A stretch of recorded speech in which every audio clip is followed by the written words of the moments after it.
Hi everybody, this is Pastor Bob and this is Life with Luke number 69. This past weekend we looked at an interesting passage from Luke chapter 20 where Jesus is in Jerusalem and things are really getting very intense as he nears the end of his life and the beginning of the most intense part of his suffering and then his death. And he's approached by some Sadducees. We haven't seen Sadducees before in this gospel, but they are a religious party like the Pharisees, but really different. They believe different things. In particular, Luke tells us the Sadducees believed there was no resurrection. And that's really the key to this passage. They believe there was no resurrection, so they approach Jesus and they give him a parable about a very awkward situation about a woman who has, according to the law, 7 husbands. And if there is a resurrection, they say snidely to Jesus, whose wife will she be in the resurrection? And Jesus sets them straight, not only about marriage, but about the resurrection. He says that the God of Israel, the God whose son he is a God who does not simply continue our earthly existence ad infinitum into infinity. But this God is a God who works by raising the dead.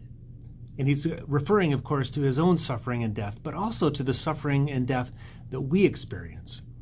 And marriage is a beautiful illustration of that. Marriage at its best, the ideal of Christian marriage is a beautiful, profoundly beautiful thing that points to God's love for us. In other words, we can say about marriage, this marriage is about that. It's about God's ultimate love for us and our ultimate destiny with God. In marriage, we learn to submit ourselves to one another, to lay our lives down truly, to die to ourselves for the sake of the other. And that's such a powerful picture of what God has done for us.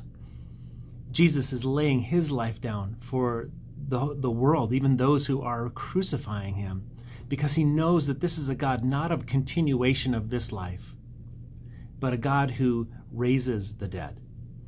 To him, all are alive. People who go into the age to come with Jesus are like the angels. They are children of the resurrection because the God that we serve is the God of the resurrection, the God of the living, not the God of the dead. There are so many treasures in this passage. Be encouraged that the God who is walking with you in the difficulties and the sufferings of life is the God who brings new life out of death. He is the God of resurrection in Jesus' life and even now today. So friends, be encouraged by this message. Go and check it out on our website, on our YouTube channel.